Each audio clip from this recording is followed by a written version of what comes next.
그다음에 또 좀 편지를 음, 전해가지고 사연을 듣고 음, 싶기도 하고, 뭐 경성에서 잡혀온 사람이 되게 많다 그러고 그 음, 인원이 5천 명, 이게 너무 많아가지고 그 음, 전쟁 동안에 다 합쳐서 그런 거겠죠. 음, 음. 예? 그래서 아니에요. 그거 아니에요? 아, 잡혀간 사람이, 그것도 이제 큰 주제인데, 정확한 그 수를 남긴 기록은 없어요. 여러 그 정황, 그다음에 돌아온 사람들, 뭐 등등의 모든 자료를 종합해가지고서 아무리 적어도 3만에서 많으면 10만 이상. 그래서 너무 많네요. 즉 보통은 대개는 이쪽 업계에 있는 사람들은 한 5만 정도는 될 거다 이렇게 얘기를 해요. 근데 보지 그 88페이지 이제 여기서부터는 이제 한 날짜를 이제 읽고서 질문 있으시면 질문을 하시기 바랍니다.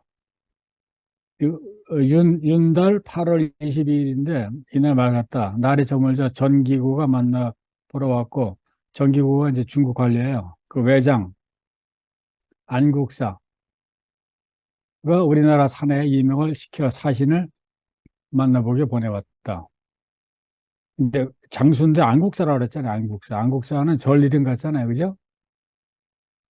이 사람이 그 승려인데 그 전쟁 때 건너온 사람이에요. 조선에. 그래가지고서 거의 군사를 지휘를 했어요. 자기 나름대로. 그리고 이름이 안국사의 절인데 이름이 AK라는 사람이 AK, 여기 AK라고 썼잖아요. 그 해경, AK라고 하는데 이 절이 아직도 있습니다. 그 히로시마 가면은 안국사라는 절이 아직 있어요. 거기에 주지에 썼는데 이 사람은 그 외교도 하면서 거의 군사 그 지휘도 관여를 하고 이쪽 그 히로시마 지역에 다이묘하고 같이 건너가지고 활약을 했던 사람이에요. 근데 그 사내에 두 명을 조선 사내에 남자 두 명을 그 보내가지고 만나라고 그랬잖아요. 그 자기가 잡아가네. 자기가 잡아서 자기가 잡아갔거나 누가 잡아서 자기한테 준 애 두 명을 그 자꾸 보겠다고 하니까 가서 한번 만나보라고 동정심에서 이제 그런 거죠.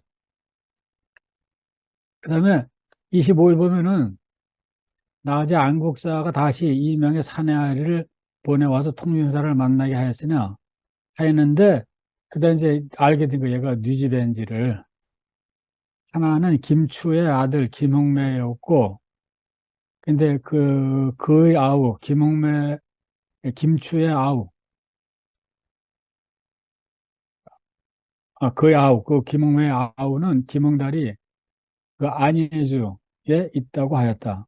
그 안희주라는 게 아키인데 아키란 일부만 아키라는데 이게 지금으로 말하면 그 야마구치県의 야마구치현. 그러니까 히로시마 옆에요. 그때 같은 구역이었어요. 한 다이모가 지배던 데인데, 그러니까 그 형제가 잡혀요, 형제가. 예?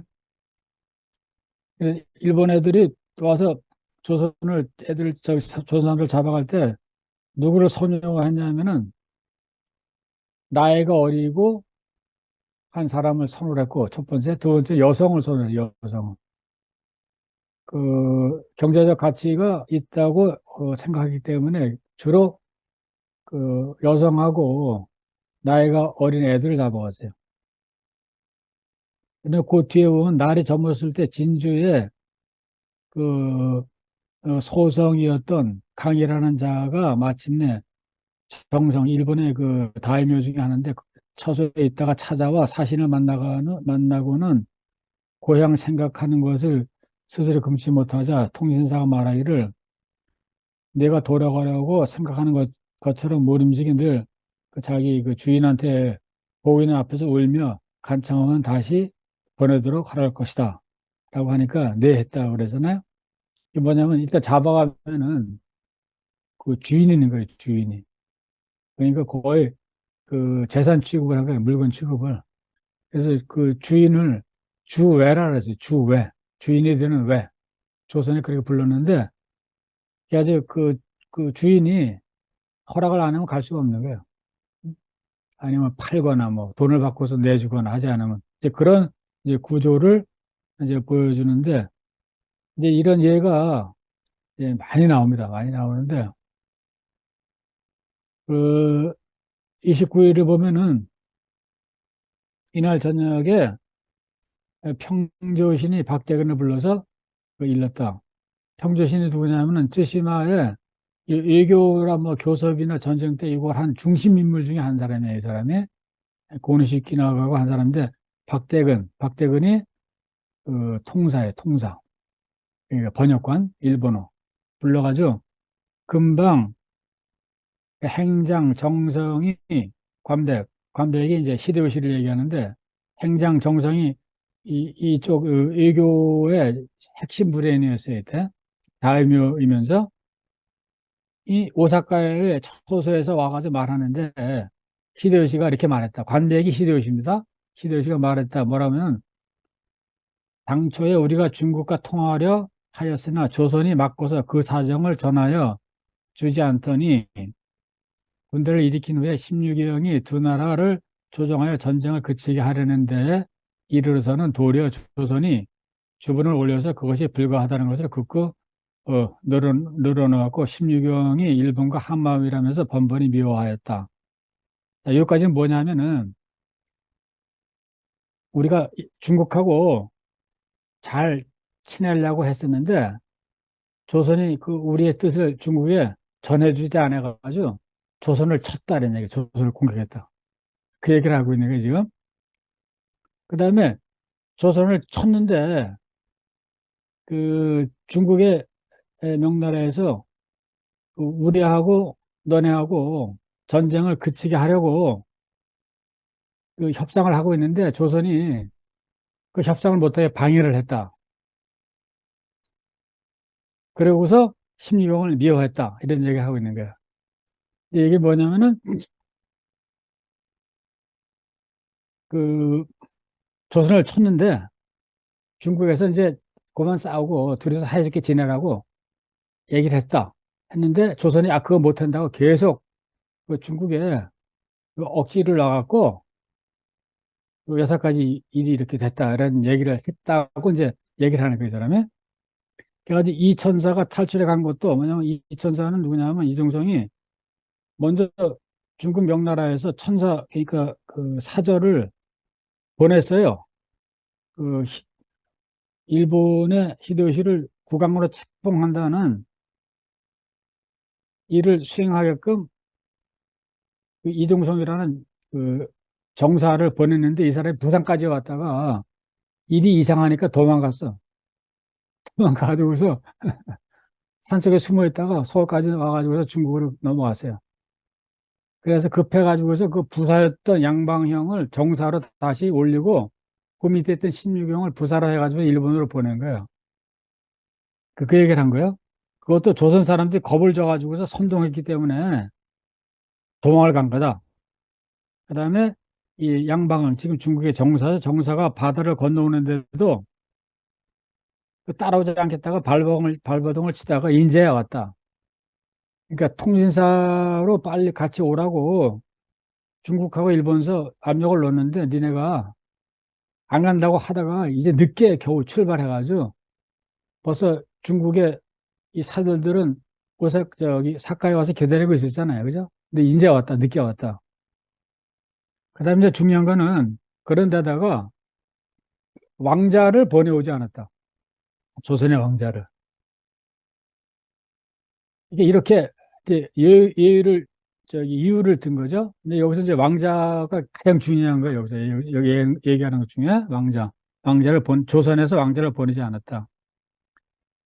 그래갖고 나는 너를 만날 수가 없다. 조선 사들을 만날 수가 없다. 하고 하고 그 이제 그런 투의 얘기를 했다고 이제 평조실이라는 사람이 이제 급하게 와가지고서 얘기를 한 거예요. 조선 측에 조선 통상한테. 그래가지고 시대시 뭐라 했냐면은 우선 조선 사신을 머물러 있게 하고 병부를 보내어 조선 사진을 늦게 보내온 까닭을 살핀 뒤에 바야흐로 만나보게 허락하겠다라고 했다.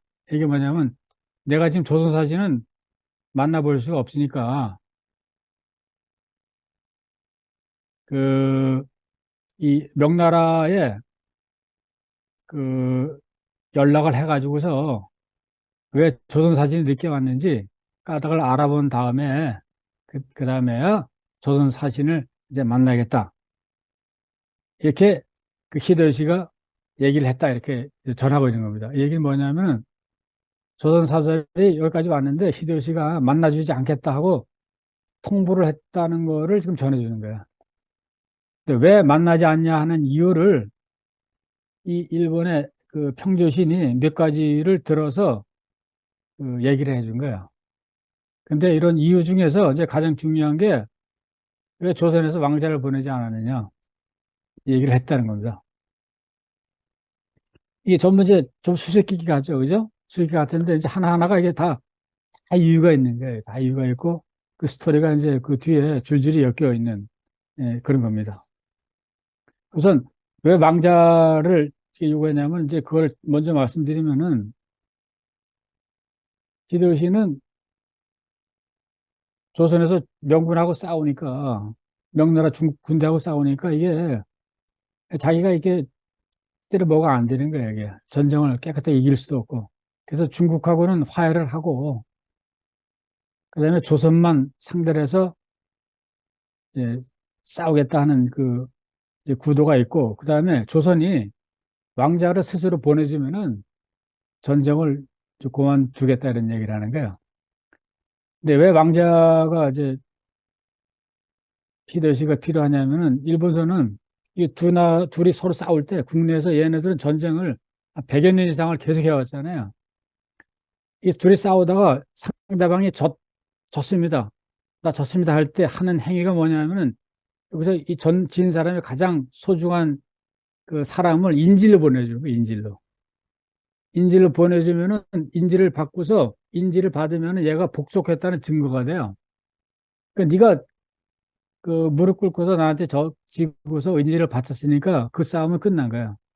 승자는 그럴 때 패자한테 어떤 요구도 할 수 있는 거죠. 뭐 쫓을 수도 있고 뭐 별짓 다 할 수 있는 거야.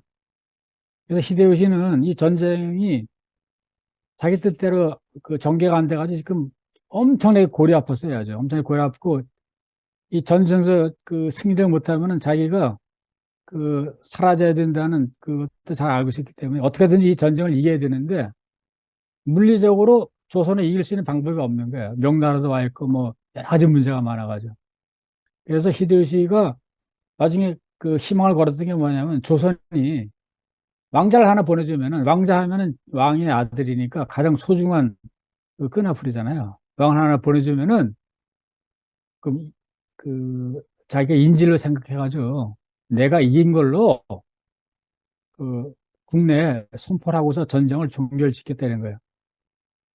그 히데요시는 조선이 어쨌든 간에 관계없는 거예요. 지금 히데요시는 이 국내에 자기하고 자기가 이렇게 엮어가지고 정권을 만든 요 다이묘들이 뒤돌아서지 않을까 봐 이제 그것만 지금 걱정하고 있는 거예요. 그죠? 근데 전쟁에서 어떤 경우에도 하여간 진자는 일본에서는 그 권력에서 쫓겨나게 돼 있어요.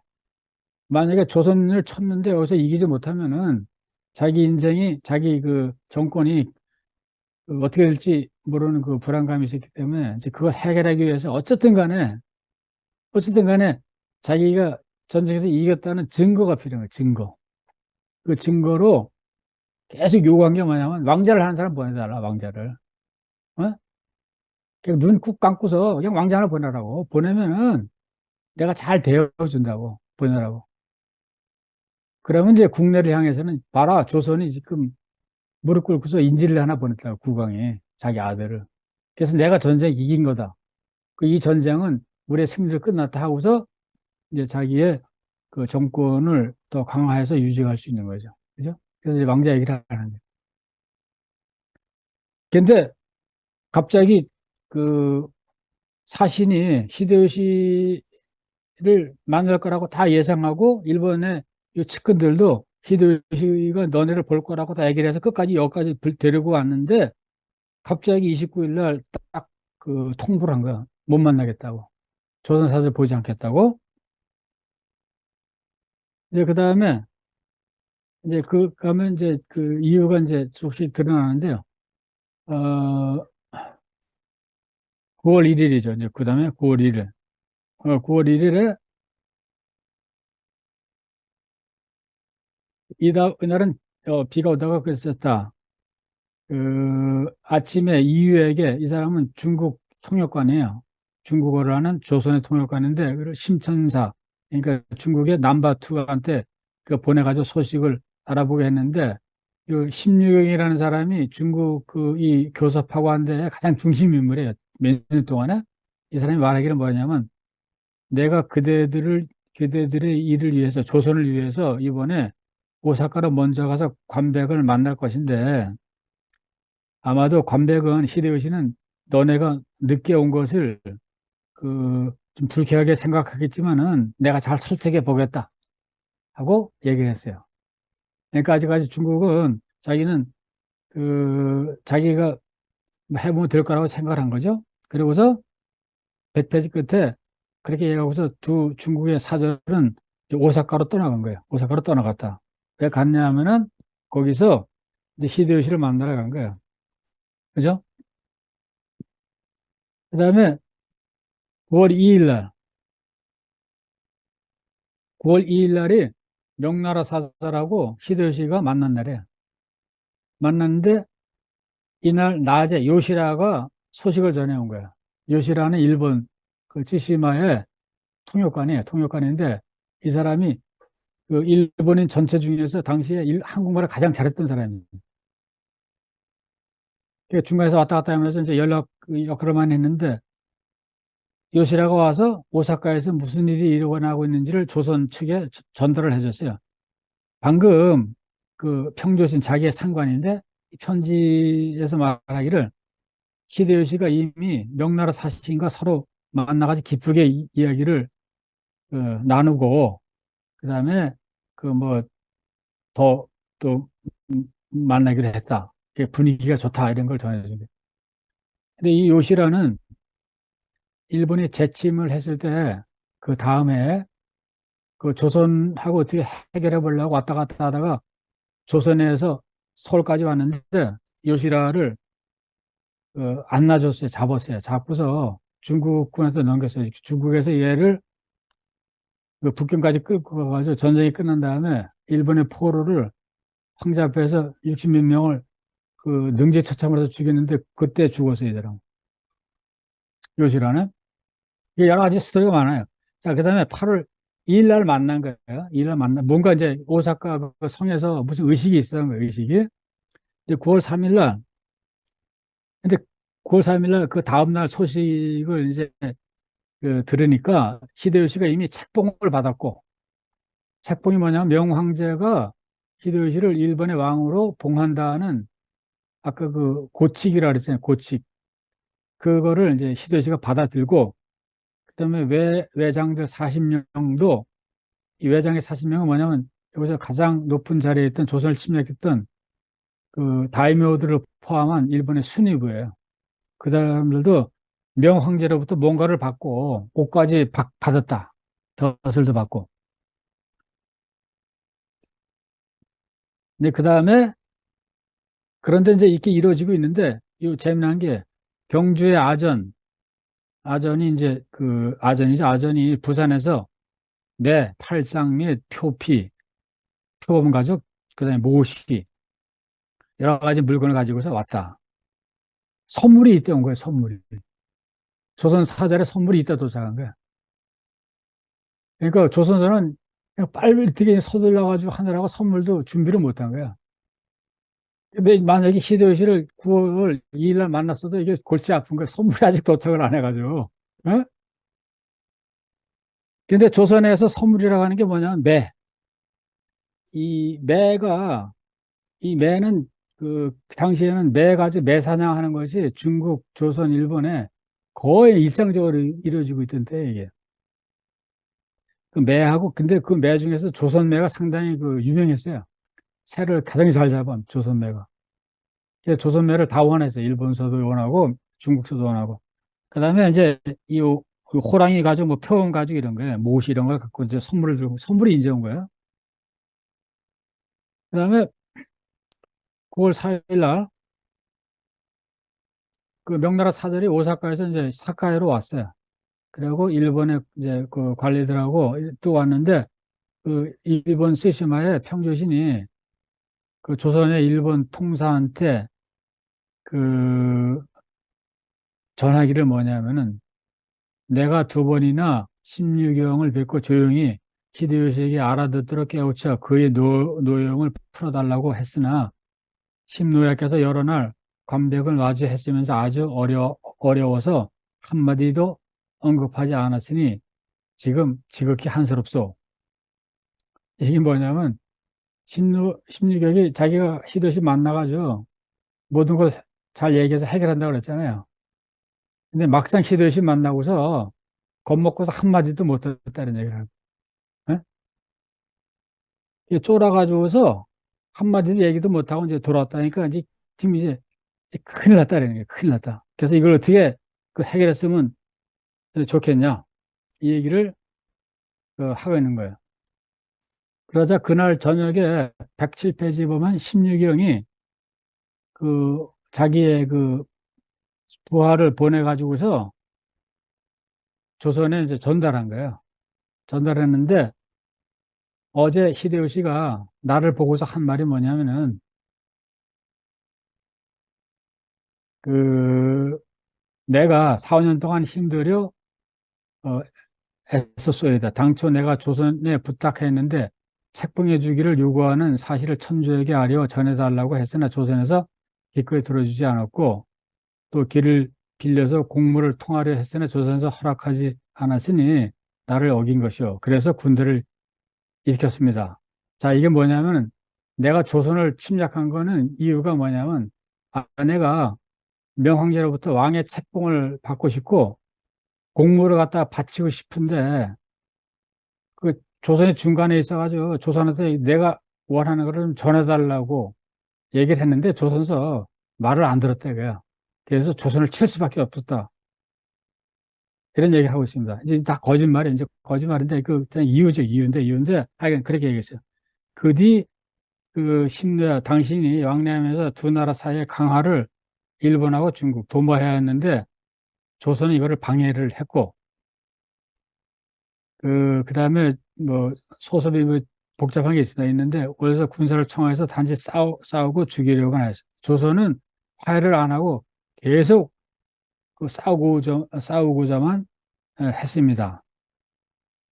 그다음에 이 명나라 사절이 일본에 왔는데 조선 그 통신사들은 겨우겨우 늦게 이제 그 도착했다.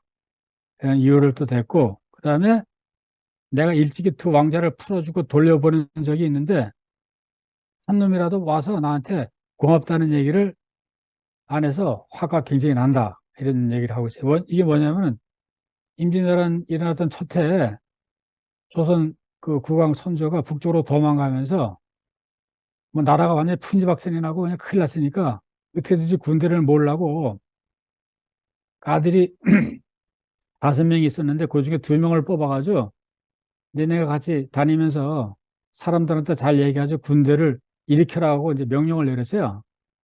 그래서 왕자 둘이서 그 군대를 일으킨다고 뭐 그 자기 장인들하고 관리들하고 그다음에 첩도 끌고서 그냥 마누라도 끌고 다녔어.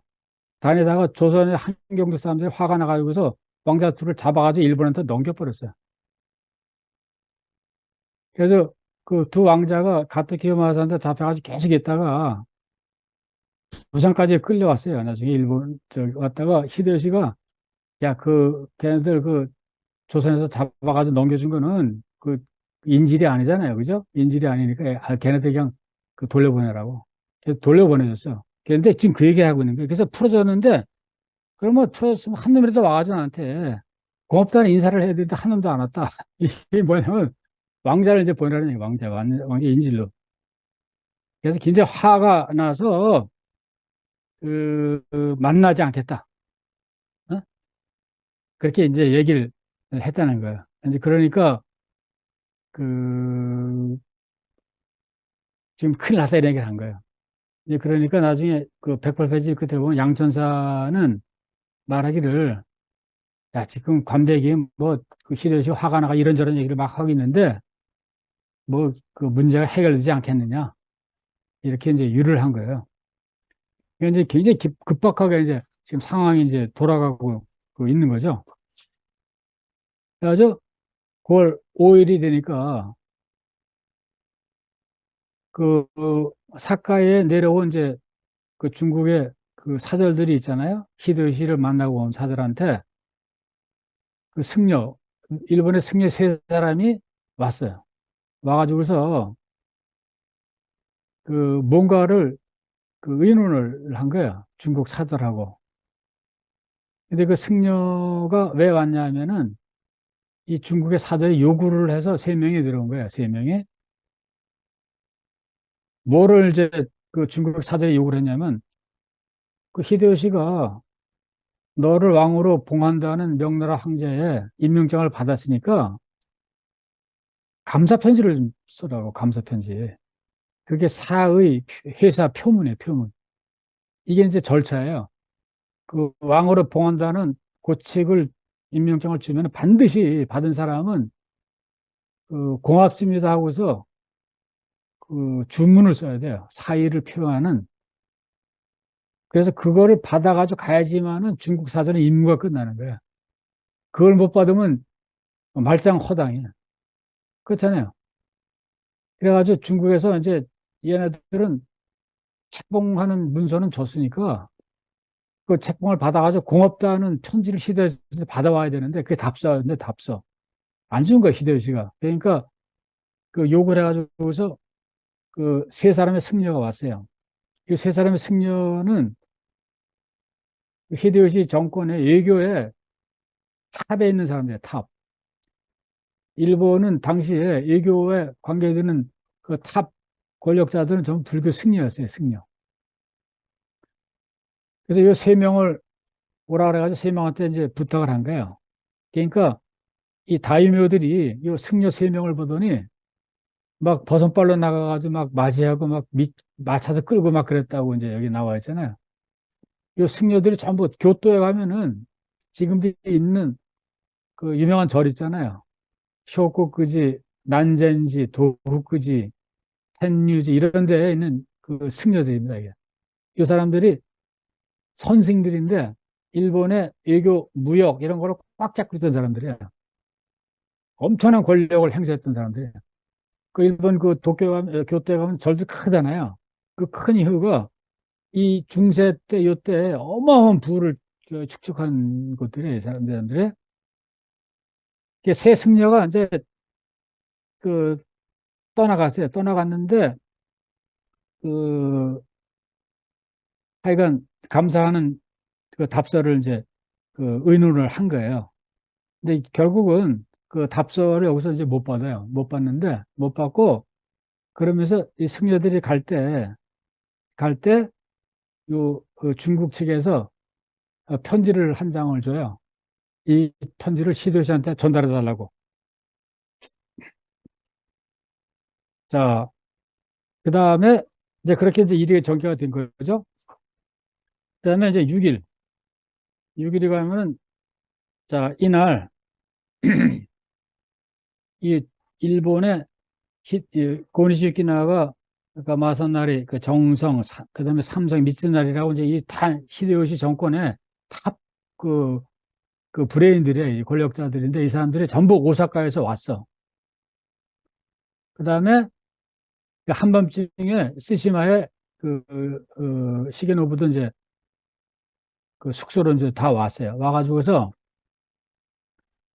히데요시가 그 전날 중국의 사절이 준 편지를 받고서 어떻게 반응했는지를 전해주고 있는 거야. 그래서 오늘 행장등이 그 심천사 중국 사절의 편지를 가지고 가서 관백을 만났는데 관백이 화를 내면서 천조 중국에서 나를 사신을 위해서 책봉을 해 주었으니 내가 우선 참고 견디려 했으나 이게 뭐냐면 고마운 게 아니라 내가 그냥 어쩔 수 없이 그냥, 이를 악물고 분통이 터지지만 그건 받아들였는데, 이런 얘기예요. 그러니까 히데요시는 책봉이 그 고마운 게 하나도 아닌 거예요. 고마운 게 아니고 중국을 떼어내려고 했던 거야, 이게. 조선 전쟁에서. 그래서 내가 이를 악물고 편지를 받고 그거 떼어냈는데 그 조선이 이렇게 그 하니까 화친을 허락할 수 없다. 그 다음에가 이제 굉장히 중요한 건데 내가 바야흐로 재차 싸워서 다 죽이려 하는데 하물며 군대를 설수하는 일을 은연할 수 있겠느냐. 그 명나라 사절은 당장 떠나라. 그리고 군사를 올 겨울에 징발해가지고 다시 조선을 치겠다 이런 얘기를 했다 그래요. 그게 뭐냐면은 명나라에서는 어떤 편지를 전해줬냐면은 당신이 지금 명나라 황제의 그 왕 책봉을 받았지 않냐고. 그럼 명나라 황제의 신하가 된 거라고, 신하. 이제 신하가 됐으니까 명나라 황제의 의사대로 전쟁을 끝내라고. 그 전쟁을 어떻게 끝내냐면은 조선에 있는 남아있는 군대를 다 철수하라고 요구를 했어요, 요구를. 그러니까 히데요시가 폭발한 거야. 내가 그 종이 쪼가리 하나 받은 거는 그래도 참아주겠는데 나보고 전쟁을 끝내라고? 그 얘기 뭐냐면 자기가 손 들고서 전쟁을 끝내라는 얘기 아니야. 그럼 전쟁에서 지는 거예요, 지는 거. 나한테 그걸 하라고 그러니까 내가 다시 군대를 징발해가지고서 조선을 치겠다고.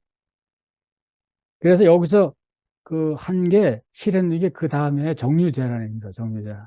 신민만의 군대를 끌고 와서 이제 조선을 치는데 그때 조선을 치는 이유는 뭐냐면은 조선을 압력을 가하고 파괴를 해가지고서 조선의 국왕이 인지를 왕자를 내보내지 않을 수 있게끔 만들려고 했던 거예요, 이게. 그게 전쟁, 정유재란의 목적이에요, 이게. 그래서 사람을 다 죽여버리면은 이 왕도 어쩔 수 없이 항복하고 왕자를 보낼 거다. 그 왕자 하나 들고 가면은 그냥 인질로 선언을 하고 우리가 이겼다고 하면 전쟁을 끝낼 수 있다고 생각을 한 거죠. 그죠? 그래서 히데요시가 이제 폭발해가지고서 또 말하는 거예요. 히데요시가 묻기를 왕자는 어찌하여 오지 않았느냐. 그러니까 그 이 스시마의 이거 관료들이 뭐라 했냐면 아니 왕자가 그 오려고 했는데 나이가 좀 어린 데다가 그다음에 1692년에 그 조선 사람들한테 잡혀가지고 넘겨준 그것 때문에 조선의 왕이 그 화가 나가지고서 다 귀양 보내가지고 찾을 수가 없다고. 왕자가 어디 가는지 찾을 수가 없다. 그래서 왕자를 지금 데릴 수가 없다고. 그 그래서 왕자가 못 왔다고 이제 변명을 했다는 거죠. 그러고서 지금 그 대신에 지금 온 사신들이 조선에서 엄청나게 높은 고관들이라고, 고관. 왕자 못지않은 고관들이니까 그 대신 온 거라고.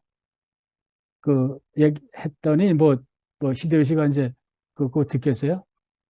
근데 실제로 고관이 아니라 그 하급 관리들이잖아요. 온 사람들이.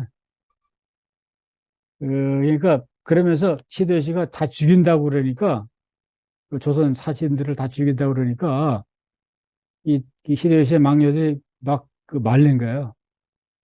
어떤 경우에도 사신을 죽인 경우는 없다고, 여태까지. 역사에. 그러시면 안 된다고.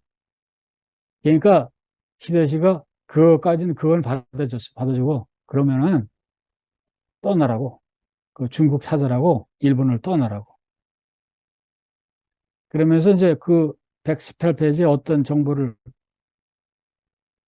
그 알려주냐면 지금은 관백이 이미 몹시 화가 난 데다가 가토키요마사가 또 일을 꾸미니까 대사가 이루어질 수 없게 되었다. 이게 뭐냐면 이 가토키요마사가 고니시 유키나가 그 책봉 문제 뭐 이런 거를 주도했던 그 사람하고 앙숙이에요, 앙숙.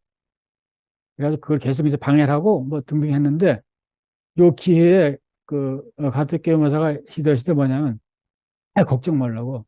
내가 조선에 건너가가지고 다 부시고서 왕자들 잡아오겠다고. 어? 그렇게 얘기를 했다는 거야. 이제 거기서 이제 네 분이 이제 그 있는 거죠. 이제 그러니까, 그러면서 이제 그 일본 측에서 배를 빨리 구해가지고서 그 빨리 가라고. 그다음에 좀 위험하니까 중국 사신보다 먼저 떠나라고. 목숨이라도 건지려면. 예? 그렇게 조선 그 사절차가 얘기하니까 황신이 뭐랬냐면 그 맨 끝에 황신이 대답하기를 내가 어명을 전달하지 못했는데 이 얘기는 뭐냐면은 내가 갖고 온 국서 그 선조의 국왕의 천지하고 이 선물을 전달하지 못했는데 어떻게 내가 돌아가겠냐고. 나 가면 죽는다고. 어? 지금 국왕의 명령을 받고 온 거 아니에요. 근데 그 임무를 달성을 못한 거 아니에요, 지금. 그러니까 이 사람이 이제 그냥 정신에 번쩍 든 거예요. 그냥. 어? 안 떠나면 죽인다 그러지. 가라 그러지. 근데 가도 죽는 거야. 자기 임무도 완성 못하고 오면은 조선에서 가면 안 돼요. 형씨 같으면. 그대로 뭐 목 치지. 그러니까 자기 못 가겠다고 버틴 거예요. 버틴 거. 그러니까 아니라고. 너 잘못하다가 큰일 나니까 빨리 떠나라고. 부산까지는 내가 데려다 주겠다고 일본 측에서 이제 설득을 하기 시작하는 겁니다. 그죠? 그러니까 이렇게 맥락이 되죠. 그죠? 이해가 되는 거죠. 그래가지고 그 7월 7일 날 그 127페이지 보니까 히데요시가 다 죽인다는 소문이 도니까 이 조선에 있는 그 뭐 거기에 배를 젓는 사람들도 있고 따라온 사람들이 많잖아요. 난리가 난 거야. 우리 다 죽게 생겼다고. 그러니까 울고불고 막 난리치니까 황신이 그 걔네들을 이제 그 사람들을 달래는 거예요. 차마 우리를 죽이겠냐 하겠냐고. 그다음에 8일 날 아주 이제 너 일이 이제 엄청 급하게 돌아가니까 그 조선의 정사하고 부사가 다 같이 가가지고 중국의 그 정사 양방향한테 그 면담을 한 거예요. 그게 9월 8일 날 129페이지에 있는 겁니다. 저희는 당초 국왕의 명을 받고 쭉 와가지고 왔는데 떠난다고 한다니까 지금 어떻게 될지 지금 모르겠다고. 그다음에 그 황신의 얘기를 저희가 사명을 받들고 여기에 온 것이 히데요시에게 국사와 폐물을 전하는 것인데 지금 어명을 전하지 못하고 돌아간다면 국왕에게 보고할 해답이 없습니다. 그러니까 자기들의 임무가 국사와 폐물을 전달하는 것인데 이걸 못하고 돌아가면은 우리 어떻게 되냐고. 우리 죽는다고 이런 얘기예요. 예? 어떻게든 좀 해결해 달라고. 그러니까 중국 사들이 그 차마 죽이기까지 하겠냐? 어?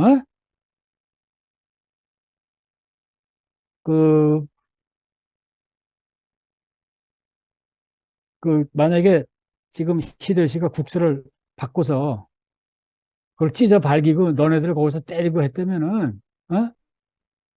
그렇다면 일이 뭐 크게 되겠지만은 뭐 그는 받지도 않는다고 하는데 그 도로 가져간다고 뭐 차마 너네가 그 무슨 큰 탈이 있겠냐? 이런 그 얘기를 하는 거예요. 그러면서 뭘 얘기하냐면은 야, 너네도 너네지만은 우리도 사정이 지금 골치 아프다고. 지금 고명의 그 책봉 칙서를 그 히데요시한테 주고 그다음에 금으로 된 인장까지 내려줬는데 지금 사은 표면을 지금 받지 못했다. 히데요시한테. 야도 우리도 지금 죽을 맛이다. 이게 지금 가면 우리도 어떻게 될지 모른다고. 어? 그래서 서로 이제 그 얘기를 하는 거예요. 여기서 131페이지에 뭐 얘기가 뭐냐면 그래가지고 네 처지는 내 처지나 똑같은데 어떻게 내가 너를 구해주냐고. 그러면서 말하기 그 비유를 사람이 우물가에 있어야 우물 속에 빠진 놈을 구출할 수 있는데 내가 지금 그 우물에 빠졌는데 어떻게 너를 구해주냐고. 어? 야, 우리 빨리 가자 둘이서. 이제 그런 그 얘기를 하는 겁니다. 그래가지고 그 그러니까 그 다음 페이지에 보면 이게 뭐냐 이게 뭐냐면은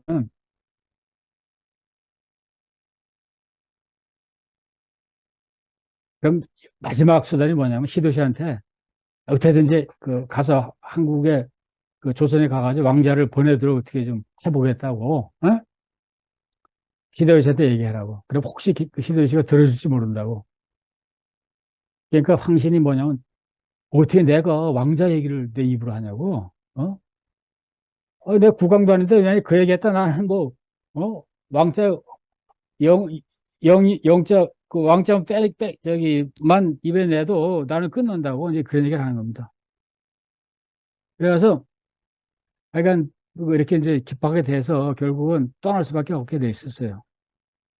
그래서 130페이지, 133페이지에 그 맨 밑에 이제 보면은 일이 잘 됐으면은 그 뭐 괜찮겠는데 지금 소문들이 이제 퍼져가지고서 그 조선의 사절들을 전부 죽인다 뭐 어쩐다 이제 뭐 하니까 그 조선의 그 수행원들도 이제 난리가 나갑니다. 근데 그 얘기가 이제 있고요.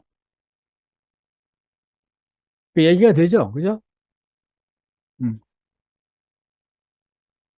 그래서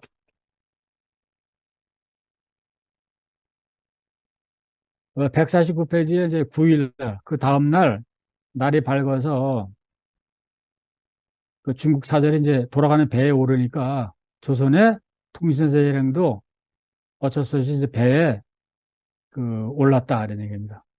근데 그럴 때 우리나라에서 포로로 붙잡힌 남자와 여자들이 다투어 와서 만나보았다. 일이 잘 됐으면 같이 갈 가능성이 있었는데 일이 글렀으니까 이 사람들 큰일 난 거예요. 포로들도. 안국사와 또 다른 그 일본 그 다이묘가 포로 아동들을 때마침 보내와 만나게 하면서 매번 말하기를 강하가 잘 되면은 너네들 돌려보내겠다고 했는데 그래가지고서 여기서 기다리고 있었는데 이 일이 이제 글러지니까 이 주인들이 이전에 했던 말을 바꾸고 돌려보내려고 했던 조선의 포로들을 모두 다 데리고서 돌아갔다 이런 얘기입니다. 오직 김영천의 딸 및 남녀 20여 명만을 배에 함께 태웠다. 그러자 통신사 배에 오를 즈음에 여기에 오르지 못한 우리나라 남녀들이 울부짖으며 전송하는 자들이 얼마인지 알지 못했으니 그 아주 코끝이 시큰할 정도로 가슴이 아팠다 이런 얘기를 합니다. 근데 엄청난 사람이 잡혀가는데요. 이제 이것도 이제 그 재미난 스토리가 엄청나게 많은데 나중에는 그 노예로 그 유럽까지 막 팔려가요. 팔려가는데 그 뭐 이게 이제 앞으로 한 거의 20년 동안 지속되는 일입니다. 그 고향 못 가고 가려고 하고 막 가다가 잡혀가지고 죽고 뭐 비극적인 일들이 이제 일어난. 그래서 이제 배에 이제 오른 거예요. 배에 오르고서 이제 떠나가는 겁니다. 떠나가는. 그래가지고 거꾸로 왔던 그 길을 따라서 가서 11일에 150페이지에 무로츠를 지나고 그다음에 쭉쭉쭉쭉 이제 가는데 여기 14일 150페이지 보면은 이게 무르츠를 좀 그 무르츠에 있는데 거기서 형부수의 아들 형연길이 난리촉에 사로잡혀서 외장을 따라 이곳에 왔는데 그러니까 자기 아는 사람의 아들이 온 거예요. 한 사람이 포로로 잡혀왔는데 돌아가고 싶어 하는 뜻이 너무 간절하니까 그 역관이 은 3냥을 주고서 배를 돌려받아가지고서 배에 태웠다 이런 얘기를 합니다. 그러니까 요 한국 조선 사람들을 포로 잡아가지고 갖고 있던 사람들이 자기의 재산이 된 거예요. 돈을 주고서 다시 돌려받아가지고서 그 배에 실었다 이런 얘기입니다. 154페이지 가면은 그 21일에 가미노새끼에 머물렀는데 역관을 시켜 두 천사에게 사람을 보내 국왕께 치게 할 뜻을 아뢰도록 하였으나 두 천사 모두 허락하지 않았다. 이게 뭐냐면 지금 일이 이제 글러진 거예요. 글러졌지만은 조선의 그 조정 국왕한테는 일이 어떻게 되는지 보고를 해야 되잖아요. 이 지금 이 급한 그 보고잖아요. 엄청나게. 그래가지고 이 연락군을 보내려고 하니까 중국에서 허락을 안 하는 거예요. 중국. 이 실패한 거를 미리 가서 얘기할까 봐. 자기네 지금 목숨이 왔다 갔다 하는 건데 여기에 그 신일경 이 모든 거를 주도했던 그 중간에서 역할을 했던 사람은 결국 나중에 중국에서 그 깜빵에 들어갔다가 목 잘라 죽여요. 그러니까 이게 생명이 왔다 갔다 하는 일을 지금 하고 있는 거예요, 전부. 그러니까 그 조선에서 보고를 보내려고 하니까 막은 거예요, 못 가게. 근데 그게 그 뒤로도 몇 번 나오잖아요. 또 보내려고 했더니 또 못 가게 하더라. 보내려고 했더니 또 못 가게 하더라. 뭐 등등 나오다가 그 그게 167페이지 가면은 아까 나고야 있지, 나고야. 거기까지 와서 몰래 보내는데 성공을 해요. 보고서를 써가지고 몰래 보내는데 성공해서 여기에 군관 조덕수와 박정호라는 사람이 그 보고서를 들고서 서울까지 갑니다. 그래서 선조한테 보고를 해요. 그래서 지금 일이 다 끝났다고. 얘네들 다시 쳐들어온다고. 그래서 조선에서 난리가 나요, 그때부터 이제. 응? 어떻게 해서 좋냐고. 조선에서 그때부터는 그 중국의 사절들을 보내기 시작하는 거예요. 쟤네들이 쳐들어온다 그러니까 다시 군대를 좀 보내달라고. 그 일을 하고 있는 겁니다. 그 전 페이지에 162페이지에 나고야에 왔을 때 그 일이 이제 그 어그러졌으니까 여기에 관계했던 사람들은 다 낭패가 된 거예요, 지금. 어떻게 했으면 좋을지 모르겠는데 요시라가 그 조선 그 사절단 딱 와가지고 이제 위로를 하는 얘기를 하는 거야. 야, 이렇게 됐는데 어? 어떻게 하겠냐고. 근데 그래도 우리 살아나야 되지 않겠냐고. 이제 히데요시 저놈이 원래 좀 나쁜 놈이라고. 그 몸도 병병되니까 한 3, 4년만 어떻게 기다려보면 저 죽지 않겠냐고. 그러면 일이 다 해결되니까, 어? 그때까지도 해보자고. 그 얘기를 하고 있는 거예요. 어? 그러니까 이게 뭐냐면, 얘네도 다 알고 있네. 그게 뭐냐면, 전쟁에서 이 일이 안 돼가지고 지면은 다 끝난다는 걸 알고 있는 거예요. 그 전쟁에 그 진다는 게 얼마나 그 일본서는 무서운 거냐면, 이 사무라이들의 세계 안에 히데요시가 죽고 저 아들을 세웠는데, 아들을. 그러니까 아들 때문에 뭐 엄청나게 다른 사람도 많이 죽였는데 나중에 그 아들은 아까 오사카 그 성 있잖아요, 성. 거기서 지 엄마하고 있는데 그 히데요시의 충성을 바쳤던 도쿠가와 이에야스가 돌아서 가지고서 치고서 그 성을 통째로 태워가지고 아주 거기서 불태워 죽여요. 그러니까 이거 저희는 지금 뭐 그 웃으면서 얘기할 수 있지만은 이게 굉장히 피 튀기는 얘기예요, 당시에.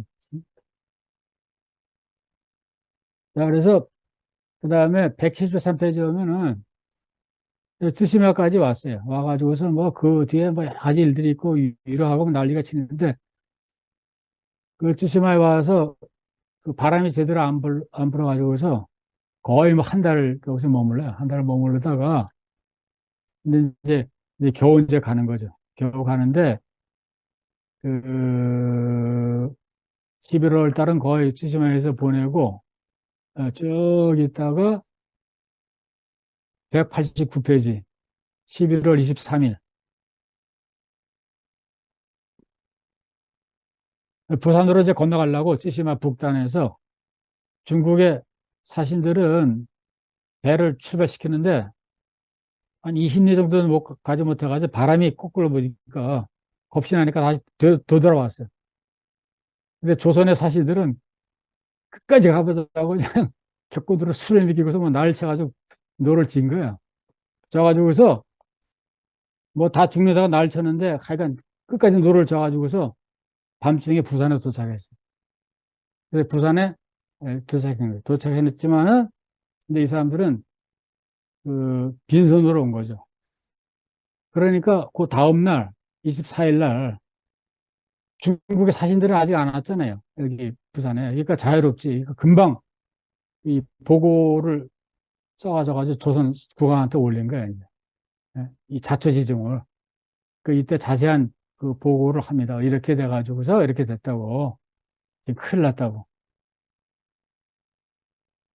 그래서 이제 마지막으로 하나만 더 이제 읽으시면은 되는데, 자, 그래가지고 이제 나중에 일본에 요 어떻게든지 전쟁을 끝내보려고 했던 사람들이 다시 이제 부산에 이제 와가지고서 그 설득을 하는 겁니다. 설득을 하는데 이게 204페이지 그 12월 8일 그 마지막 그 기록이에요. 마지막 기록. 이 얘기는 뭐냐면은 이 고니시 일기나가가 이게 이제 고니시 일기나가가 이쪽 강화나 이경 이제 접촉 뭐 이런 거를 주도했던 가장 그 위에 있는 사람이에요. 위에 있는 사람이고 그걸 도와주는 그 팀들이 있었는데 이 사람이 그 자기도 지금 뭐 그 엄청나게 이제 난처하게 된 거죠. 난처하게 됐는데 여기서 이제 마지막으로 조선의 사신한테 그 얘기를 한 거야. 그 얘기가 뭐냐면은 왕자를 보내달라고 제발. 어? 그 와가지고 왕자로 우리 해치지는 않는다고. 얘를 가두지도 않고 보장을 해줄 테니까 어떻게 왕자 한 놈만 좀 보내라고. 어? 그러면 다 끝난다고. 이제 그게 히데요시가 그 저기 그 받아들이고서 전쟁을 끝낼 거라고. 그 왕자 이외에는 그 고급 관리 100명이 가더라도 도움이 안 된다고. 오직 왕자라고. 이게 왜 그러냐면은 이게 일본은 이제 일본 상식에서 얘기하는 거예요. 당시 상식에서는 이 둘이 뭉쳐서 싸울 때 이 분리하면은 자기가 죽기 전에 자기 아들들을 보내, 아들들을. 항복하면서. 심지어는 자기 엄마를 보내는 경우가 있어, 엄마를. 응? 그 다음에 결혼한 딸을 이혼을 시켜가지고 그 딸을 보내는 경우도 있어요. 첩으로 삼으라고. 이제 그렇게 하면은 항복한 증거가 되고서 목숨을 건질 수 있는 거야. 그러면 그 인지를 받은 사람은 내가 이겼다고 이제 선포되는 거죠. 그러면서 자기 권력을 강화할 수 있는 거야. 근데 그때 그 인질의 그 자격 조건이 거의 100% 혈족이에요, 혈족. 혈족. 그 혈족 중에서 이제 가장 많이 써먹은 게 그 아들들이 아들. 왜냐면 이 아들들이 많았어요. 그 많았어도 그래도 그 피부치가 비교적 가장 그 값어치가 있는 이제 인질이라고 생각한 거죠. 그래서 이 사람이 막 끝까지 설정하는 거야. 그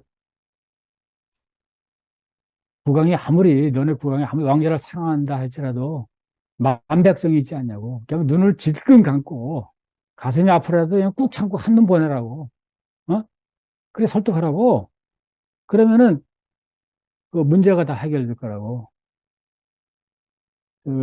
그런 얘기를 하는 겁니다. 그러면서 지금 우리는 이 히데요시를 마음을 돌리거나 어떻게 할 수 있는 그 능력이나 이런 건 아무것도 없다고. 그런데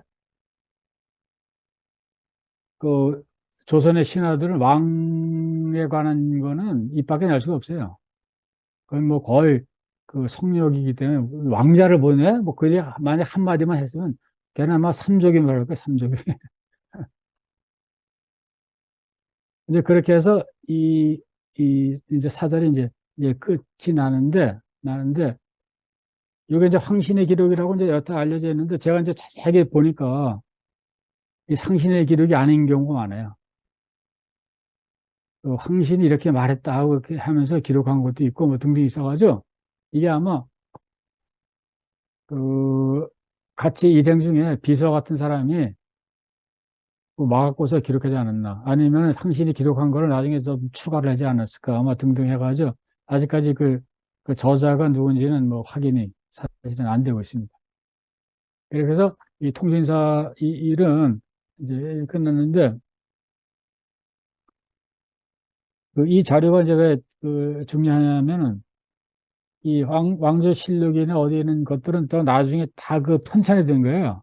말도 고르고 이제 선택을 해가지고 배열하고 해서 이제 편집을 한 건데 요 일기류 현장 기록은 있는 그대로 감춘 것이 별로 없이 물론 그 약간 자기네들이 생각해가지고 기록하는 것도 있지만 비교적 사실에 가까운 거를 많이 기록을 했거든요.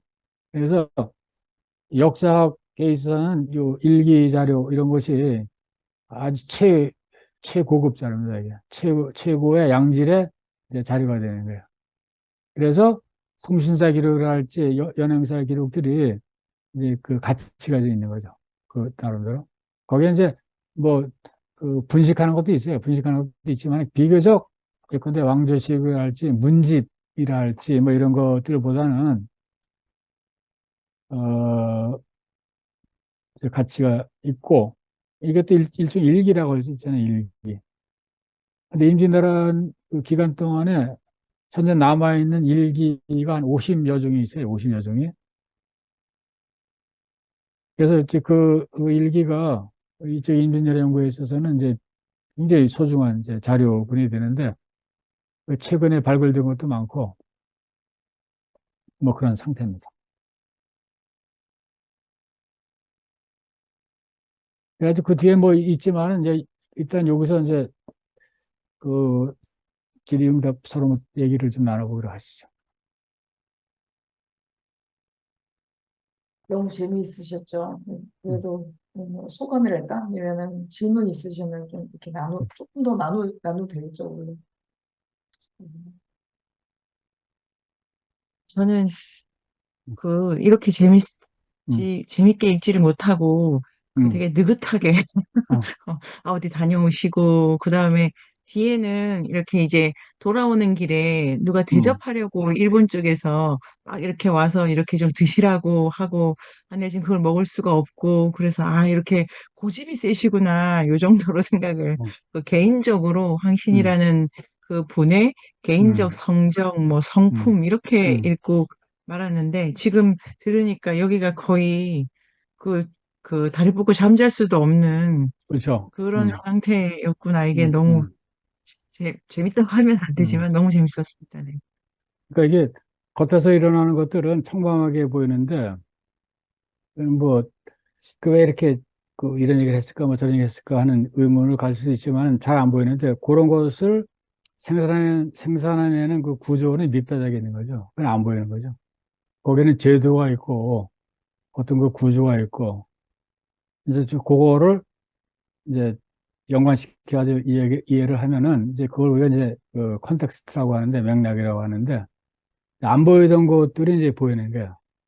그 콩이 물에 담겨 있다가 밑에서 물을 주면 쫙 올라오잖아요. 그런 식으로 이 모든 그 자료들이 그 맥락 속에 집어넣어가지고서 그 구조가 이해가 되면은 그냥 꽃을 피기 시작합니다, 이게. 그러니까 우리가 볼 때는, 얘 왜 왕자 얘기를 이렇게 한가하게 하고 있나, 뭐 등등하고 있는데, 이미 이게 이 왕자 문제 때문에 정유재란이 일어나가지고서 그 조선 사람들이 수많은 사람들이 죽고 코 잘리고 그게 다 거기서 연유가 된 거예요. 음? 그 파장이라는 것이 어마어마하죠. 전라도하고 충청도를 완전 쑥대밭을 만들어 놨잖아요. 근데 그 부분도 그게 네. 나중에 여기 그 글도 있어요. 요시라가 낙어에 와서 히데요시가 다시 군대를 보내가 치면은 전라도를 칠 거라고. 음? 그 얘기까지 해줘요. 그거는 이제 뭐냐면은 벌써 일본서는 거의 다 이렇게 이제 그 정보가 이제 공유가 된 건데 히데요시가 맨 처음에 그 침략을 해가지고서 자기 그 파괴를 못한 동네가 전라도예요, 전라도. 임진왜란 때는 전라도를 유린을 못했어요. 여러 가지 이유로. 그래가지고 거기에 대해서 굉장한 그 전쟁에 이제 거기만 잡고서 정복했으면 자기가 이겼을 거라고 생각하는데 목적을 달성했을 거라고 거기를 못해서 그걸 항상 가슴에 두고 있던 거예요. 그래서 다음에 칠 때는 다른 데 받아서 전라도를 완전히 쑥밭을 만들어 보겠다고. 그래서 그때 명령은 뭐냐면 거기는 인간이 한 명이 남지 않을 때까지 다 죽이라 그랬어요. 그래서 죽일 뿐만 아니라 니네가 죽인 걸 확실하게 증명을 해가지고 나한테 보내라 그래가지고 그 코를 잘라가지고 소금에 들어가지고 일본에 보낸 거 아니야. 그래서 이제 일본의 그 콩무덤이 그래서 있는 겁니다. 근데 그게 그거를 촉발시킨 딱 하나의 그 팩트를 든다면은 그게 왕자야, 왕자. 왕자. 얘들 목숨 걸고 지금 싸우고 있는 거야. 자기가 생존할 것인가, 서바이브 할 것인가, 아니면 자기가 망할 것인가. 근데 그때 이제 선택지가 다 좁혀져가지고 하나로 남은 거, 하나, 왕자 하나. 나중에는 왕자를 도저히 얻을 수 없으니까 양보를 했어요. 뭐라 했냐면, 그럼 뭐래도 한 괴짝 보내달라고. 그럼 니네가 그걸 일본에 공무를 보냈다고 얘기를 해가지고 해서 우리가 이긴 걸로 좀 하겠다고. 조선이 그걸 보내겠어요? 그럼 맨 마지막에 히데요시가 죽기 전에 뭐라냐? 야, 그러면 편지를 한 장만 좀 써가지고 보내달라고. 그 군대 출석했다고. 그래가지고 그 편지에 그 해석을 어떻게 할 거냐면은 조선이 사과하는 편지를 보냈다고. 그럼 국내에 우리 조선 전쟁이 이겼다고 얘기하고서 이제 마무리 짓겠다고. 근데 그게 안 되다가 그것까지 하다가 이제 죽었잖아요. 전쟁 끝나기 전에. 그러니까 그 죽으니까 전쟁에서 졌잖아요. 그 죽은 사람의 그 전쟁에서 진 사람의 그 집단은 존속할 수가 없어요. 일본의 그 이쪽 군인들 그 무사 그 전통에서는.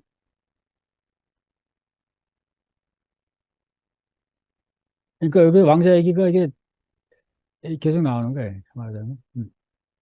저도 선미쌤이랑 비슷하게 이거 읽을 때는 그냥 이렇게 뭐라 그래 그냥 기록문으로 저는 진짜 생각을 했는데 허남쌤이 이제 그 해석을 해주시니까 그 오늘 말에 지금 음, 노량으로 지금 음, 그 영화 나온다고 아까 말씀하셨잖아요. 예. 지금 아마 허남쌤이 감수하시면은 이게 조선 왕자라는 제목으로 해가지고 이 영화로 만들면 한편에 그 뭐 명량과 노량과 이거를 잇는 엄청 재밌는 사람들이 보기에는 이 되게 재밌잖아요. 지금 계속 음, 야 왕자 하나만 보내봐. 음. 안 된다니까 그거 빼고 얘기 아니 그것만 갖고 와 계속 그 얘기만 하는 거니까 어떻게 보면 근데 이 조선은 당시에 그 일본의 그 인질 제도랄지 그 권력의 구조, 존속, 이런 생리를 이해를 못 해갖고, 왜 제가 자꾸 왕자를 보내라고 하지? 그 끝까지 이해를 못 했어요. 아, 쟤 좀 이상하다고. 왜 자꾸 왕자를 근데 조선서는 왕자는 그 아들이 여러 명 있으면 한 사람만 왕위를 받잖아요. 이 왕세자고 나머지는 아주 골칫덩어리예요. 그래가지고 그 모든 그 정권의 일에 손을 못 대게 했어요, 제도적으로. 그러니까 무용지물인데 왕의 아들이니까 어떻게 손을 못 대니까 온갖 그 못된 짓은 다 의도하는 애들이 많았어요, 왕자들 중에. 그래가지고 요, 이, 가택경마사한테 넘긴 두 왕자 있잖아요. 히데요시가 둘 중에 한 놈이라도 와서 그 감사 하지 않냐고. 이 두 명 다 그 자기 왕이 된 광해군한테 다 죽었어요. 죽였어요. 그러니까 대부 왕자들은 되게 아주 바보처럼 그냥 조용하게 살면 괜찮은데 되게 못된 짓을 많이 해요. 그러다가 되게 죽임을 당해요. 되게 많은 경우. 그러니까 역사는 그런 구조이기 때문에 그 조선의 관료들이나 선조는 쟤네들이 왜 왕자를 저렇게 요구하지? 그 무용지물을 왜 이렇게 요구하지? 그걸 그까지 이해를 못하는 거야. 음, 만약에 이해를 해가지고 역사는 가정이 없지만 음, 음. 걔네들 광해군한테 죽기 전에 하나 보냈으면은 좀 몇만 끝났어요. 명이라도 살 수 있었을까요? 그렇죠, 그렇죠. 이제 그래서 조선에서는 그 관료들 중에 그거를 좀 추진한 사람도 있어요. 지금 더 중요한 게 많은 사람들의 생명과 그 가족을 보호하는 게 아니냐고. 그래서 어떻게든지 일본의 요구를 조금 들어달라고. 한 그 그룹이 있었는데, 근데 그거를 겉으로 이렇게 강하게 표현을 못했어요. 왜냐하면 선조가 국왕이 워낙 강렬했기 때문에. 왜냐하면은 그 국왕은 굉장히 입지가 아주 난처했어요, 아주. 난처하고 그 국왕이라는 그 자리도 뭐 지금 거의 나라가 이제 거의 실패했기 때문에 자기도 언제 갈지 모른다는 그 위험을 늘 느끼고 있었던 거야. 있었는데, 거기까지 양보하면은, 자기가 일본한테 무릎 꿇고서 화해를 했다는 것이 만약에 실현이 되면은, 자기 왕권이 유지가 될 수 없다는 거를 본능적으로 알고 있었던 거죠. 그래서 끝까지 일본하고 어떻게든지 타협을 해가지고 뭘 끝내자고 하는 사람들을 미워했어요. 그리고, 이제 그거를 알고서 화의를 주장한 사람들 끝까지 공격한 그 그룹들이 점점 힘을 얻어가지고서 나중에 그 화해를 좀 주장했던 사람의 대표가 이제 유성룡인데, 유성룡은 그 삭탈관직을 전부 당해가지고서 고향을 쫓겨나요. 가장 그렇게 오랫동안 그 선조 밑에서 이제 국사를 운영했던 그 사람이. 조선도 아직 보통 나라가 아닌데, 그러니까 이제 그런 구조이기 때문에 여러 가지 이해가 이제 걸려 있는 거죠. 걸려 있는데, 이제 가장 큰 그 관건은 그 왕권하고 이제 히데요시의 정권. 그 다음에 이제 중국도 자기 환상 속에 이제 살고 있었지만은 그 뭔가 거기에 대해서 현실을 직시하는 사람들도 있었는데, 근데 결국 그 한계를 벗어나지 못한 게 뭐냐면 중국은 자기가 세계 중앙이니까 황제가 얘를 책봉을 하면은, 예? 감사하다고 생각하고 그냥 무릎 꿇고 눈물을 흘리면서 그 감사의 편지를 쓸 거라고 이제 생각을 한 거죠. 그러고서 황제 말을 들을 거라고. 근데 그거를 끝까지 추진한 그 그룹이 그때 우리 배경 국방장관이야. 그리고 아까 얘기한 심리경 이런 그다음에 대학사들이라고 이제 높은 자리에 있는 사람들이 있는데, 히데요시가 뭘 원하는지 확실히 몰라서 불안해하면서도 그 자기들의 세계관의 한계를 극복을 못했어요. 천자의 그 권위로서 해결이 될 거라고 이제 믿었어요. 믿었는데, 히데요시가 얘기했듯이 내가 그 편지 쪼가리 받는 그 굴욕까지는 참겠는데, 이렇게 했잖아요. 히데요시한테는 아무 의미가 없는 거야. 그래서 나중에 그 중국의 명나라의 국방장관은 이 화해가 이제 결렬되고서 결국 깜빵에 가요, 깜빵. 그러고 깜빵에서 죽어요. 그러니까 그 전쟁을 수행했던 최고 톱반에, 톱 관리안에, 황제위에는. 결국 그 사람도 감옥에서 죽고 말아요. 그러니까 그 각자 갖고 있던 그 생각들의 한계, 요거를 지키려고 했던 거, 서로 통하지 않는 거, 이제 그런 구조들이 각 나라대로 밑에 이제 깔려 있는 거죠. 그죠?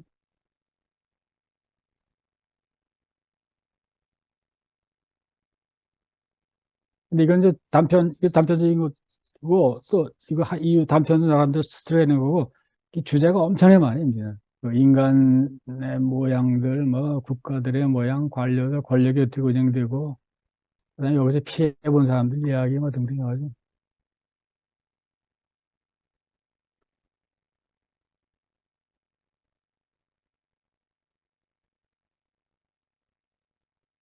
아, 더 질문이 혹시 음, 있거나 하신 게 있나요? 사실 저희가 원래는 12시까지긴 한데 좀 많이 얘기를 음, 해가지고 그렇긴 음. 한데, 아, 이현 수장님, 네. 네, 저도 완전 아직 책도 안 읽고 아주 열등생으로 참석하는 사람이 죄송합니다. 다음에 잘 읽겠습니다. 네, 이제 지금까지 일본에서 살면서 조선통신사 연구가 어, 꽤 이루어졌는데 저는 별로 관심을 안 가졌어요. 왜냐면 제가 근대 이후를 관심을 가졌기 때문에 왜 이렇게 오래된 이야기, 고리타분한 이야기를 할까 하고 생각을 했는데 하나님 선생 연구를 보면서 정말 연결돼 있으면서 인간의 삶의 다양한 모습들이 시대에 따라서 약간 다르기는 하지만 또 큰 줄기에서 벗어나지 않는다는 생각을 하고 조금 관심을 갖게 됐고, 근데 앞으로 또 굉장히 재밌는 주제이고,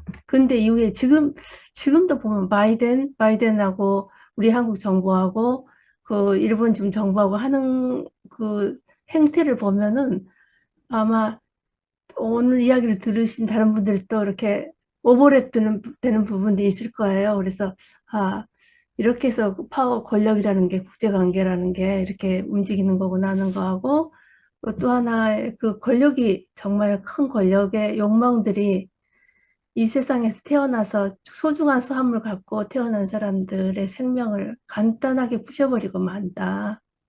그 업이 지금 동아시아의 상공에서 떠돌고 있지 않나 하는 생각을 음, 하고, 그래서 음, 그 코무덤도 그렇고, 근데 그래서 일본에서는 그 코무덤에 뭐 제사도 지내고 뭘 하는데, 그런 게, 예를 들어서 이제 근대 이후의 정군 위안부 문제 같은 것도 정치적인 그런 해결이 물론 중요하죠. 그걸 바탕이 돼서. 그렇지만은 그 영혼들, 정말 하늘 안고 떠난 영혼들을 진혼하는 작업을 이 필요하다는 생각을 오래전부터 저는 하고 있었거든요. 그래서 어떻게 하면 그런 진혼하는 게 가능할까? 그리고 음, 어떤 방식으로 하면 좋을까 하는 음, 생각을 하면서 아마 뭐 같이 공부하는 것도 이것도 어떤 의미에서는 진혼의 한 음, 양상이 음, 아닐까 하는 음, 생각을 하고 있습니다. 그래서 음, 그 정말 그리고 또 하나는 포로로 잡혀간 사람들이 고향을 그리면서 애타게 고향을 그리면서 떠난 사람들의 그 삶은 어땠는지 하는 생각을 하면은 가슴이 뭉클하면서 그 음, 사람들의 삶을 다시 한번 우리가 이렇게 우리 우리 몸속에 이미 그 문화 속에 들어있고 우리 존재 그 자체에서 들어있기 때문에 그래서 그, 그 희노애락이나 그 슬픔 이런 거를 좀 승화시킬 수 있는 게 아마 우리가 공부고 이렇게 만나서 이야기하는 게 아닐까 하는 생각을 하고 있습니다. 음, 그래서 오늘 그 저기 같이 공부하신 도반 학우님들 이야기도 오늘 좀 들어보면 좋겠다는 생각을 제가 갖고 음, 있었어요. 저기 사회자는 정말 아니지만 임영희 선생님이나 박순 선생님들이 이런 이야기를 듣고 같이 우리 어떤 의미에서는 이렇게 공동으로 진언하는 그러면서 우리 삶을 그걸 통해서 조금 더 풍요롭게 할 수 있는 음, 그런 시간이고 공간이 아닐까 싶어가지고요. 네. 이민호 지사님 어떠신가요? 아, 네. 저도, 좀, 그, 통신사에 대해서 좀 관심은 있었는데, 좀 접할 기회가 없었어요. 네, 이렇게 공부를 해보니까, 뭐라 그러나, 그, 통신사가 이렇게 또, 그, 어떤 그 목적을 가지고 또 가면서 어떤, 어, 또 일어났던 어떤 그런 그것도 어떤 문화적인 어떤 교류라면 교류의 한 방법이기도 하잖아요. 그러니까 많은 사람들하고도 접하고 그 문화 교류가 이루어지는 어떤 그런 뭐 급박한 상황이지만 그런 장면도 또 나와서 네, 그런 것들이 좀 재밌어서 저는 좀 그쪽으로 좀 음, 네, 흥미가 음, 있었습니다. 그 박순 선생님은 문화교류는 이 어떠셨나요? 전쟁 중이니까 그런데 그 뒤로 가면 많습니다. 네. 전쟁 끝난 뒤에. 음. 그럼 아, 박순 선생님 저는 말씀드려요. 저는 원래 일본 철학을 솔직히 말씀드리면요. 오늘 일본 철학을 하는 줄 알고 들어왔다가 얼떨결에 이제 이렇게 이제 접근하게 됐는데요. 네. 저도 이제, 들으면서 이제 느꼈던 부분을 좀 이렇게 적긴 했거든요. 그래서 이제 아까 이제, 연수 선생님께서 말씀해 주셨던 것처럼 그 오늘날에 지금 현재 돌아가는 시스템이랑 지금 과거에 돌아가는 이런 강대국가의 시스템이랑 오버랩되는 부분이 상당히 꽤 있는데, 그러니까 이제 중국에서 군대를, 그러니까 명나라 그 당시에 있던 우리 조선이 군대를 요청하는 것과 또 일본과의 그런 관계라 이런 것들이 다 절묘하게 약간의 예, 시대적으로 오버랩되는 부분이 있어가지고 그 부분이 가장 좀 재미있었고요. 그 다음에 이제 저는 이제 왜 선조가 진짜 말 그대로 도요토미 히데요시가 원하는 왕 하나만 그냥 거기서 그 당시 있었던 뭐 영창대원이라든지 뭐 광해군이라든지 이제 뭐 다른 아들이 있었는데 그중에 한 명만 보내면 그냥 모든 게 해결되지 않느냐 이제 그렇게 이제 그러니까 하면은 좋지 않은데 근데 이제 도요토미 히데요시랑 이제 선조가 그 원했던 거는 좀 약간 다른 거니까는 선조가 진짜 엄청나게 이런 업앤 다운이 심한 시대에 딱 태어나가지고 예, 엄청난 그런 것들을 이제 겪었구나라는 또 생각이 들면서 또 한편으로는 그 일본의 그런 이제 문화라든지 역사 특히 이제 도요토미 히데요시의 그 전반적으로 깔려있던 그 사무라이의 그 정신이 어떤 건지도 또 궁금해지더라고요. 그래서 이제 그런 배경이 또 어떻게 나왔는지도 또 되게 더 일본 역사를 또 알고 싶다라는 생각이 가장 많이 들었고요. 그다음에 이 일기라는 게 묘사가 이것도 상당히 이제 그분의 뭐 다른 비서의 다른 분들이 저는 뭐냐 한 10명, 한 20명 갔다라고 생각을 했는데 뭐 500명, 뭐 9명 그렇게 많이 갔다고 하니까 이것도 되게 저한테는 놀라운 시선이었고요. 그러면 이제 그런 거를 통해서 이제 이런 일기를 통해서 섬세하게 하나하나씩 그 문화를 포착하고 이렇게 이제 글로 표현한다라는 거. 되게 저는 재밌게 와닿아서 선생님이 이제 오늘 강의해 주셨던 거를 듣고 책을 읽으면은 또 다른 시선이지 않을까. 뭐 선배 선생님 읽고 뭐 이렇게 했다 그러지만은 또 반대로 저는 선생님 먼저 강의를 듣고 또 책을 보면 또 다른 음, 느낌이지 않을까라는 또 음, 생각이 들기도 하면서 음, 네, 오늘 좀 많이 예, 음. 좋았던 강의입니다. 뭐 재미있는 주제를 많을 거라고 생각하는데 앞으로 이제 나오는 주제 많다고 생각합니다. 근데 딱 거기서 이제 지금 현재하고 비교해서 딱 두 가지 다른 점이 하나 있다면은 지금은 대통령이나 수장이 그 토프들이 만나잖아요, 서로 만나가지고 협의를 하잖아요. 전 근대는 통치자가 서로 만나는 건 일체 없습니다, 일체. 자기 음, 국경을 안 넘어가요. 그리고 모든 거를 이제 자기 밑에 관료들을 통해 가지고서 의사를 전달하는 이제 그런 거고. 그리고 두 번째는 몇 개 나라가 있어도 조선하고 중국 관계, 조선하고 일본 관계, 조선하고 여진 그 따로따로지 삼각관계라는 건 없어요. 셋이 같이 모여서 협의하는 건 일체 없습니다. 이게 지금 조선 통치자를 끌고서 일본한 거는 역사상 처음 있던 거예요. 처음. 음, 처음. 근데 지금은 뭐 몇 개 나라가 서로 뭉쳐가지고 협의를 하고 그러잖아요. 다자관계가 형성되는데 그다음에 예전에는 이렇게 상하관계가 있어서 국가 간에 그 국경이 보존이 됐지만은 일체 다른 나라의 내정에는 절대로 간섭을 안 했어요. 그게 이제 아주 절대적인 원칙이에요. 그러니까 너네 어떻게 하라고 내부에 있는 국가 내부의 사정에 대해서 관여를 하는 거죠. 근데 음, 지금은 그것이 아니라 다른 나라의 군대까지 주둔시키고 있잖아요. 그죠? 한국에도 미군이 있고, 일본에도 미군이 있고, 뭐 등등하잖아요. 이거는 그 전근대에 비교해 본다면 뭐 도저히 상상할 수 없는 거예요. 이건. 이 정도까지 관여를 하는 거는 이거는 이제 현대에 들어와서 음, 근대에 들어와서의 더 어떻게 보면 치밀하고 조직적으로 전개되는 그런 침투라 할까? 이제 그런 형식인 거죠. 그래서 지금은 말은 멋있게 하고 그럴싸하게 이렇게 포장을 하지만은 어떻게 보면은 더 아주 생각할 수 없는 악화적인 상황이 아닌가 이렇게 생각을 합니다. 음, 지금 뭐 일본이나 한국이나 군사적으로는 그냥 미국의 식민지예요. 거기서 할애들해야 돼요. 여기서 뭐라고 바로 한국은 작전권도 없잖아요. 작전권. 그런데 전쟁이 나도 한국의 군인들이 작전 못해요. 미군이 하는 거지. 일본도 마찬가지.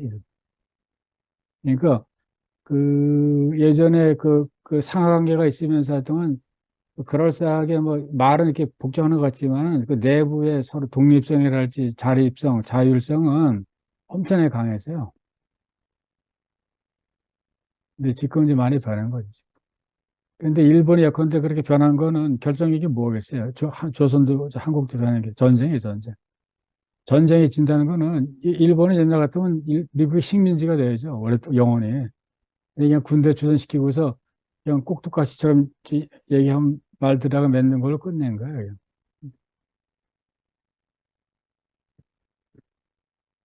아, 오늘 너무 재밌기도 하고 생각할 거리도 너무 많고 두 마리 토끼를 다시 네, 그 다음 달에 저희 그 공지 보시면 알겠지만 그렇게 하시면 될 거고 나머지 아무튼 제가 나중에 이제 연락이 필요한 거 있으면 또 선생님들께 또 말씀드리도록 그렇게 하겠습니다. 이렇게 오늘 정리하면 될까요, 선생님?